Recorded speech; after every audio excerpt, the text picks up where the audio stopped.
बंधु माने आजिर एही कार्यक्रम को आपण मानकु स्वागत।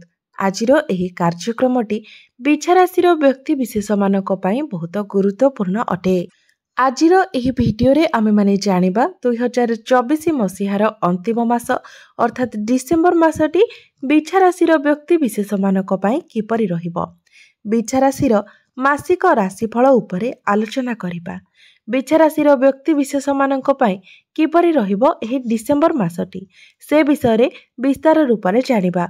बिछा राशिर व्यक्ति विशेष मानकर स्वास्थ्य, शिक्षा, प्रेम, वैवाहिक जीवन, भाग्य, क्यारियर एवं व्यापार वाणिज्यर स्थिति किपरि रहिबो एही डिसेंबर 2024 रे से विषय रे विस्तार रूप में जानिबा। नवग्रहंकर स्थिति मध्य देखिबा। नवग्रह केउ प्रकार फल प्रदान करिबारे सक्षम हेबे। एहा सहित अशुभत्व प्रदान करुथिबा ग्रह मानक पई किछि विशेष प्रतिकार मध्य जानिबा। तो बंधु माने सेथि पई आपण माने भिडियोटी को स्किप न करी शेष पर्यंत निश्चय देखंतु एवं आपणकर जदि बिछा राशि होई थाए तबे भिडियोटी को लाइक करी चैनल टी को सब्सक्राइब करि दियंतु एवं कमेंट बॉक्स रे भक्ति एवं श्रद्धार सहित जय श्री जगन्नाथ निश्चय लिखंतु। तो बंधु माने आसंतु आरंभ करिबा आजिर एही कार्यक्रम को जहाँकि जन्म राशि एवं चंद्र राशि उपरे आधारित अटे। तो सर्वप्रथमे आसंतु जानि नेबा डिसेंबर मास आरंभ रे बिछा राशि रे नवग्रहंकर स्थिति किपरि रहिबो। तो राशि चक्रर 12 गोटी राशि मध्यरु अष्टम राशि हेउछि बिछा राशि एवं बिछा राशिर राशाधिपति हेउछंती मंगल एवं आपणक कुंडलीर नवम भावरे विराजमान अछंती मंगल। आपणकर प्रथम भावरे विराजमान अछंती बुध एवं सूर्य, तृतीय भावरे विराजमान अछंती शुक्र, चतुर्थ भावरे विराजमान अछंती शनि, पंचम भावरे विराजमान अछंती राहु, सप्तम भावरे विराजमान अछंती देवगुरु बृहस्पति, एकादश भावरे विराजमान अछंती केतु। तो सर्वप्रथमे आसंतु जानि नेबा आपणकर स्वास्थ्य किपरि रहिबो एही डिसेंबर 2024 रे। तो बंधु माने कुंडलीर प्रथम भावटी होइथाय आपणक स्वास्थ्यर भाव, आपणक इम्यूनिटी सिस्टम रो भाव एवं आपणकर प्रथम भावर अधिपति मंगल आपणकर नवम स्थान अर्थात आपणकर भाग्य स्थान रे विराजमान अछंती। यह व्यतीत मंगलंकर एही मासरे कोनोसी राशि परिवर्तन मध्य हेबार नाही। संपूर्ण मासटी मंगल आपणकर नवम स्थान रे ही रहिबे। तो मंगल आपणकर नवम स्थान रे निचस्थ अछंती। बृहस्पति आपणकर केंद्र रे विराजमान अछंती। सूर्य मध्य आपणकर केंद्र रे अछंती। शनि मध्य आपणकर केंद्र रे अछंती। तो संपूर्ण मासटी आपणकर स्वास्थ्य भल रहिबो। मात्र जेहेतु मंगल निचस्थ रहउछंती तो आपण कोनोसी जिनिसर प्रेशर नियंतु नाही। कोनोसी कथा को आपण ओभर थिंकिंग करंतु नाही। आपण निजको स्टेबल रखंतु एवं शांत रखंतु। एही मासरे स्वास्थ्य जनित समस्या आपणकर किछि भी रहु नाही। केवल आपण एही सब कथा प्रति ध्यान रखंतु जे कोनोसी भी प्रेशर आपण नियंतु नाही किबा निजको आपण टेंशन रे रखंतु नाही। निजको जेते पारिबे शांत रखंतु एवं स्टेबल रखंतु कारण मंगल निचस्थ थिबा द्वारा आपनको हठात करे क्रोध आसीबो। एबे आसंतु जानिबा आपणकर शिक्षा जीवन किपरि रहिबो एही डिसेंबर 2024 रे विद्यार्थी मानक पई किपरि रहिबो एही डिसेंबर मासटी। तो बंधु माने कुंडलीर पंचम भावटी होइथाय आपणक शिक्षार भाव एवं आपणकर पंचम भावर अधिपति हेउछंती देवगुरु बृहस्पति जे कि आपणकर केंद्र रे विराजमान अछंती। सप्तम भावरे विराजमान अछंती। मात्र सप्तम भावरे गुरु निजर शत्रु राशि रे विराजमान अछंती एवं आपणक पंचम भावरे विराजमान अछंती राहु। तेबे अनेक दिन धरि राहु आपणकर पंचम भावरे विराजमान अछंती एवं आगकु मध्य लंबा समय धरि राहु आपणकर पंचम भावरे ही रहिबे। तेबे पंचम भावटी जेहेतु शिक्षार भाव एवं पंचम भावरे राहु विराजमान अछंती तो राहु सब बेले आपणक मन को पाठ पढ़ारु डिस्ट्रैक्ट कराइबे। आपणकर माइंड को डाइवर्ट कराइबे कारण राहु हेउछंती पापी ग्रह, छाया ग्रह। तो राहु आपणक पंचम भावरे रही आपणको कंफ्यूज कराइबे, आपणक माइंड को डाइवर्ट कराइबे। पाठ पढ़ारे आपणकर मन लागिबो नाही। पाठ पढ़ा को नहीं कि आपणक भितरे कंफ्यूज क्रिएट हबो। आपण निजर पाठ पढ़ारे सैटिस्फाइड होई परिबे नाही। तेबे सेथि पय आपण निश्चित रूप रे प्रतिकार करिबा उचित जाकि आमे वीडियो शेष रे जानिबा। मात्र जेहेतु गुरु आपणकर केन्द्र रे विराजमान अछंती तो एही मासरे जदि आपणकर कोनोसी एग्जाम अछि तो एग्जाम आपणक पई भल रहिबो एवं आपण जदि कोठारे एडमिशन नेबा पई चाहुछंती तो एडमिशन मध्ये आपणक पई भल रहिबो। आपण एही मासरे एडमिशन नै परिबे। एबे आसंतु जानिबा आपणकर प्रेम जीवन किपरि रहिबो एही डिसेंबर 2024 रे।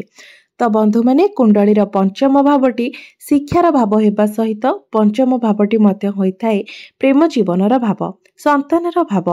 तो आपणकर पंचम भावर अधिपति हेउछंती देवगुरु बृहस्पति जे कि आपणकर सप्तम भावरे केन्द्र रे विराजमान अछंती। तो बंधु माने आपणकर प्रेम जीवन तो भल रहिबो मात्र जेहेतु पंचम भावरे राहु विराजमान अछंती तो आपणक प्रेम जीवन रे से डाउट्स क्रिएट कराइबे आपणक मध्यरे शंका उत्पन्न कराइबे अर्थात आपण जहांक सहित रिलेशन अछंती तांको पई आपणक मनरे डाउट्स आसीबो शंका आसीबो एवं आपण जदि लक्ष्य करिथिबे तो अनेक समय धरि आपणक मध्यरे एपरि हेउछि जे सब किछि ठीक थिबो एवं हठात करी आपणक मध्यरे कଳି झगड़ा लागुछि आर्गुमेंट्स हेउछि जहाकि राहुंकर काम अटे। आपणकर प्रेम जीवन रे सेमिति किछि बड़ समस्या नाही जहा भी समस्या आसीबो गुरु तार निश्चित भाबरे समाधान करिदेबे मात्र आपण एही कथार ध्यान रखिबा उचित जे आपण अजथारे डाउट्स करंतु नाही किंबा अजथारे आपण आर्गुमेंट करंतु नाही पुराना जिनिस को बारंबार रिपीट मध्य करंतु नाही। जदि आपण एही सबुर ध्यान रखंती तो निश्चित भाबरे प्रेम जीवन आपणकर भल रहिबो। एबे आसंतु जानिबा आपणकर वैवाहिक जीवन किपरि रहिबो एही डिसेंबर 2024 रे। तो बंधु माने कुंडलीर सप्तम भावटी होइथाय आपणक वैवाहिक जीवनर भाव आपणक जीवन साथीर भाव एवं शुक्र आपणकर तृतीय भाव मित्र राशि रे विराजमान अछंती एवं आपणक सप्तम भावरे विराजमान अछंती देवगुरु बृहस्पति। गुरु तो शुभ ग्रह अटंती मात्र सप्तम भावरे निज शत्रु राशि रे विराजमान अछंती। शुक्र मध्य आपणकर तृतीय भावरे अछंती। तो आपणकर वैवाहिक जीवन एही मासरे एवरेज रहिबो। तो एही मासरे आपणकर लाइफ पार्टनर टिके बिजी रहिबे एवं आपणक मध्यरे ताळमेळ मध्य सेतेटा भल रहिबो नाही कारण तृतीय भावटी को कुंडली रे भल बोली माना जाय न थाए। तृतीय भावटी होइथाय ट्रावेल्स रो भाव परिश्रमर भाव पराक्रमर भाव। तो आपणक लाइफ पार्टनर मन अन्य जगार लागि पारे। बृहस्पति मध्य आपणक सप्तम भावरे शत्रु राशि रे विराजमान अछंती तो हठात करे आपणक मध्यरे वैचारिक मतभेद देखा देई पारे जेहेतु गुरु आपणकर शत्रु राशि रे विराजमान अछंती तो आपण एई सब कथा प्रति ध्यान देबे जे आपणक मध्यरे जेमिति मतभेद मनांतर किबा कोनोसी प्रकारर आर्गुमेंट न हुए। तो वैवाहिक जीवन एही मासरे आपणकर एवरेज रहुछि। एबे आसंतु जानिबा सबुठारु महत्वपूर्ण विषय वस्तु आपणकर भाग्य क्यारियर एवं व्यापार वाणिज्यर स्थिति किपरि रहिबो एही डिसेंबर 2024 रे।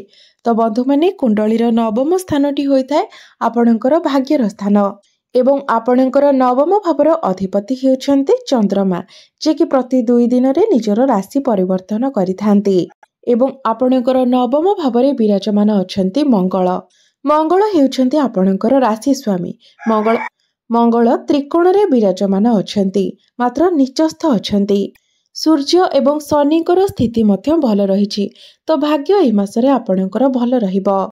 तो एही मासरे जदि आपण कोनोसी बड़ डिसिजन नेबा पई चाहुछन्ती कोनोसी बड़ कार्यर आरंभ करिबा पई चाहुछन्ती कोनोसी बड़ जिनिस किणा बिका करिबा पई चाहुछन्ती किबा आपणकर कोनोसी मीटिंग डील रहिछि तो से सब क्षेत्र रे आपनको सफलता मिलिबो कारण भाग्य एही मासरे संपूर्ण रूप रे आपणकर साथ देबो।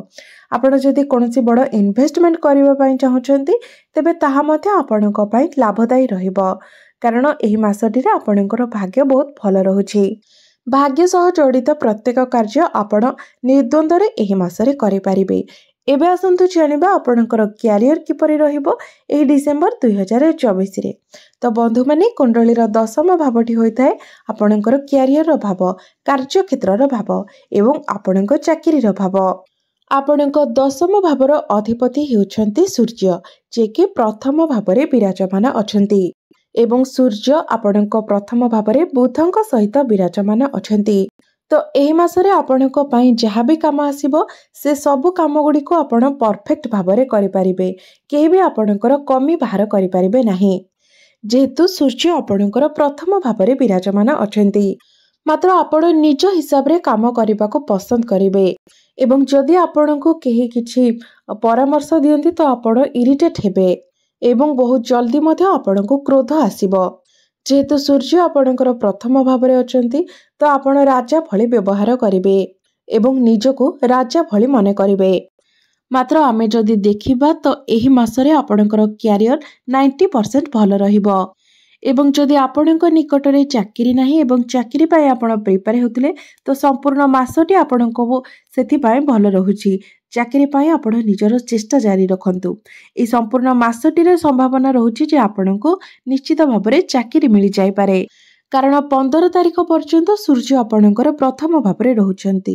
ତାପରେ ଆପଣଙ୍କର ଦ୍ୱିତୀୟ ଭାବକୁ ଚଳନ କରିବେ ଏବଂ ଦ୍ୱିତୀୟ ଭାବଟି ମଧ୍ୟ ସୂର୍ଯ୍ୟଙ୍କର ମିତ୍ର ରାଶି ଅଟେ ଏବଂ ଶୁଭ ସ୍ଥାନ ଅଟେ।